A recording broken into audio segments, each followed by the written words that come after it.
उत्तर प्रदेश में आज एक बार फिर पर्यावरण संरक्षण का बड़ा संदेश दिया गया। गोरखपुर के रामगढ़ ताल पर सीएम योगी आदित्यनाथ ने मौलश्री का पौधा लगाकर एक पेड़ मां के नाम अभियान की शुरुआत को नई ऊर्जा दी।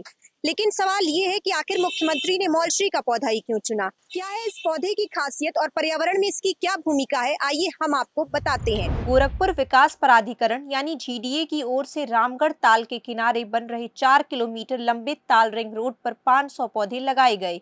सीएम योगी आदित्यनाथ ने आज स्वयं मौलश्री का पौधा रोपा और लोगों से भी पौधारोपण के साथ उसकी देखभाल का संकल्प लेने की अपील की। सीएम ने कहा कि एक वृक्ष अपने भीतर हजारों लीटर पानी को संरक्षित करने की क्षमता रखता है। जहां अधिक पेड़ होते हैं वहां जल स्रोत लंबे समय तक जीवित रहते हैं। यदि पेड़ों की अंधाधुंध कटाई होगी तो जल संकट, सूखा और खाद्यान्न की समस्या बढ़ सकती है। मुख्यमंत्री ने जिस मौलश्री पेड़ को लगाया वह सिर्फ एक छायादार पेड़ नहीं, बल्कि भारतीय संस्कृति, आयुर्वेद और पर्यावरण तीनों के लिए बेहद महत्वपूर्ण माना जाता है। अब आइए जानते हैं आखिर इसकी खासियत क्या है। मौलश्री, जिसे बकुल भी कहा जाता है, भारत का एक सदाबहार और बेहद उपयोगी वृक्ष है। इसकी सबसे बड़ी खासियत यह है कि यह साल भर हरा भरा रहता है और घनी छाया देता है। इसके छोटे छोटे सफेद या हल्के पीले फूलों से बेहद मनमोहक और प्राकृतिक खुशबू आती है, जो लंबे समय तक बनी रहती है। आयुर्वेद में भी मौलश्री का विशेष महत्व है। इसकी छाल, पत्तियां, फूल और फल कई पारंपरिक औषधियों में इस्तेमाल किए जाते हैं। दांत और मसूड़ों की समस्याओं, घाव भरने और कई अन्य उपचारों में इसका उपयोग किया जाता रहा है। पर्यावरण विशेषज्ञों के अनुसार यह पेड़ कार्बन डाइऑक्साइड को अवशोषित कर ऑक्सीजन छोड़ता है, जिससे वायु प्रदूषण कम करने में मदद मिलती है। इसकी गहरी जड़ें मिट्टी के कटाव को रोकती हैं और भूजल संरक्षण में भी सहायक होती है। मौलश्री का महत्व सिर्फ पर्यावरण तक सीमित नहीं, भारतीय संस्कृति और धार्मिक परंपराओं में भी इसे बेहद शुभ माना जाता है। यही वजह है कि सरकार बड़े स्तर पर इसके पौधे लगाने को जोर दे रही है। मुख्यमंत्री योगी आदित्यनाथ ने कहा कि प्रदेश सरकार ने इस वर्ष एक ही दिन में 35 करोड़ पौधे लगाने का लक्ष्य तय किया है।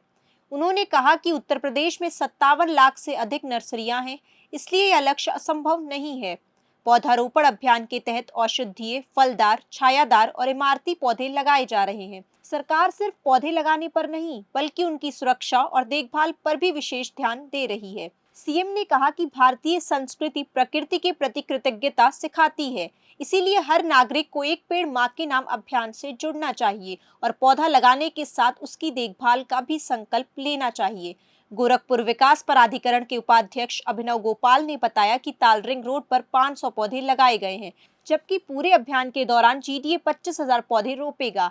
विशेषज्ञों का मानना है कि यदि शहरों में मौलश्री जैसे लंबे समय तक जीवित रहने वाले और अधिक ऑक्सीजन देने वाले वृक्ष लगाए जाएं, तो गर्मी का असर कम करने, वायु गुणवत्ता सुधारने और जैव विविधता को बढ़ावा देने में बड़ी मदद मिल सकती है। ऐसे में मौलश्री सिर्फ एक पौधा नहीं, बल्कि आने वाली पीढ़ियों के लिए स्वच्छ हवा, सुरक्षित पर्यावरण और बेहतर भविष्य का प्रतीक बनता जा रहा है। गोरखपुर से शुरू हुआ यह संदेश सिर्फ पौधे लगाने का नहीं, बल्कि उन्हें बचाने का भी है, क्योंकि एक पेड़ सिर्फ हरियाली नहीं देता, बल्कि स्वच्छ हवा, पानी का संरक्षण और आने वाली पीढ़ियों के सुरक्षित भविष्य की नींव भी रखता है।